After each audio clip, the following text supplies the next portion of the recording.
The original few people from our community were students who came for education here, university education. And then they were a small group, very friendly. When they heard somebody is coming, they would go in their car to the airport and bring him and look after him. And we had no place, okay. We used to meet in restaurants and church basements and, things like that. The Parsis had come from Iran to India, okay, and they were in India and Pakistan. But there were also Parsis which the British encouraged to go to East Africa because they thought they were good administrators and honest people and hardworking and trustworthy, okay. So when these countries got independence, there was some concern that we would not be treated as well, especially in Pakistan, especially, and that is when I decided to leave, when it became the Islamic Republic. And I became automatically a second-class citizen. So I thought that it is good for my children who were small. My third son was born in Karachi, that for their future, that it is good that and Phillips, after some persuasion, gave me a job in Toronto, Canada. And that's how I came here. When I came, as I said, we were a few hundred by that time. And then we decided that we should have a place of our own. So we set up a committee, and Mr. Kavas Nanavati was the chairman. I think Bommy Boyce was the treasurer or secretary, to collect money to have a place of our own, a place of worship. And our scheme was 200,000 we would collect from the community in donations, 200 would be a matching grant from Ontario, and 200 we would borrow. And while we were doing this, we were all newcomers, we had bought houses, we didn't have much money to donate, okay. And then Arbab, because he was a wise man, he saw what was happening there towards the end days of the Shah, and he moved all his money out. And when he was visited London, Dr. Kuttar said to him, the people in Toronto, there's a large community there, they're looking for a place, of their own. Anyway, his friend was Dr. Sarfay, who was a medical doctor in New York. So when he came to North America, he stayed with him. So the first temple or place of worship he gave was in New York. Bought a house and gave it to the New York. Then he came to Toronto, and he met with us. And we told him we have this scheme of 600, 200 donation, 200 Ontario, and 200 borrowing. He said, no, I'll give you the full 600. We didn't realize he meant 600,000 US dollars. Anyway, we were delighted. And then he says, we will find. And he appointed, there was an organization called Mehraban Give Darbe Meher, Zoroastrian temple, And Mr. Shroff, the president of ZSO, and a few others were in the executive. But the main person was Keke Shroff, okay. He had a neighbor who was a builder, and he wanted to build where our present temple was, but he had a problem because the people didn't want that thing to be torn down, okay. He got some permission for 3 plots or something. Anyway, he decided the best thing was to sell it. And Mr. Shroff knew about it, and he decided that yes, we would buy it. And they put an offer to purchase. We checked that you could build it, you could have a temple in that place. And they just put an offer to purchase. There was, unfortunately, a lot of uproar in the community. Because Arbab had said, select a property and get it approved by the community. It was not approved by the community. It was a good property. Arbab liked it, but he said this was wrong. So he let the other organization die, and he created the Rustam Give Foundation, Ontario Limited. And Kawas Nanavati was the president, Lucy was vice president, secretary and vice president, and I was treasurer. We three formed the thing, and once, because it could only be formed by Canadians, and it was a not-for-profit, not a charitable organization, and once it was formed, then Arbab became the chairman, and Sarfe joined him. So that was the Rustam Give Foundation.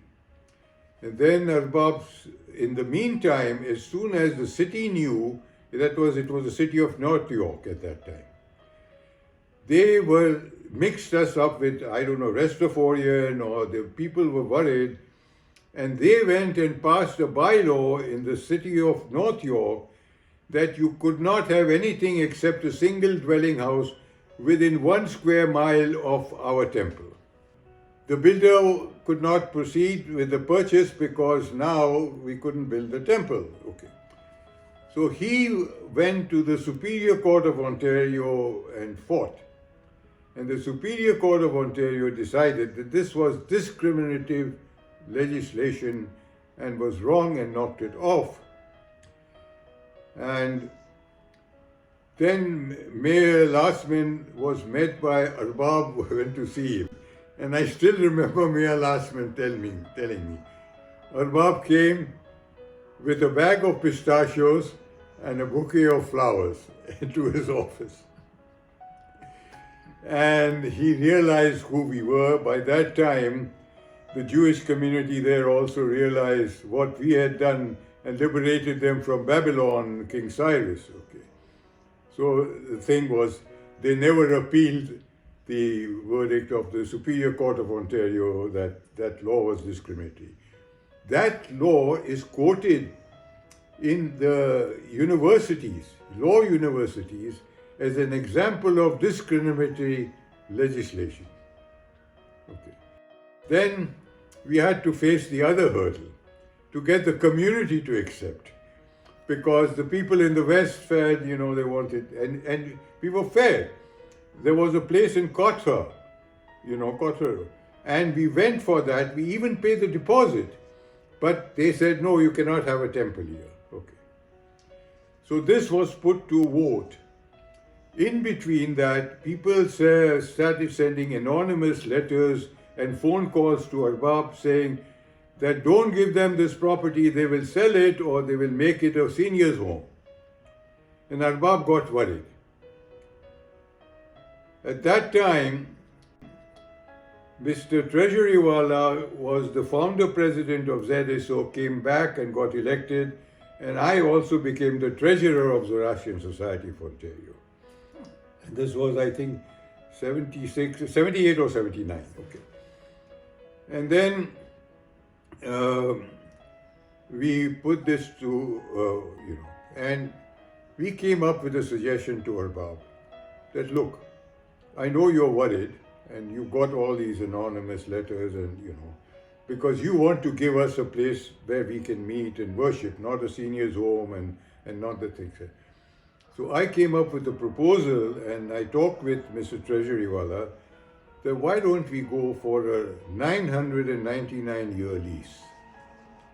In my work, I had come across one lease that was so long, and today one of the leases is your Port Trust in Toronto. It's 999 lease from the federal government. So, and we make it nominal 1 cent a year. Mr. Treasuryawala allowed it. We went to Arbab. He liked it. And then we went to a general meeting. And by a majority of only 56%, it was approved. To bring back the community, I said to Mr. Treasuryawala and I said to the people in the West, Mr. Sawak Martin, who was the auditor of ZSO, who resigned because of the community was not consulted before the offer to purchase. So we said, you appoint a legal firm which will draw the lease so that you feel comfortable. This is a gift. Only thing is the title is not there. But every other way, you have full use of the place. And the only few conditions that Arbab put in the lease was no gambling, no politics, and that Zoroastrians and their spouses have the right to attend and come to the Dargah.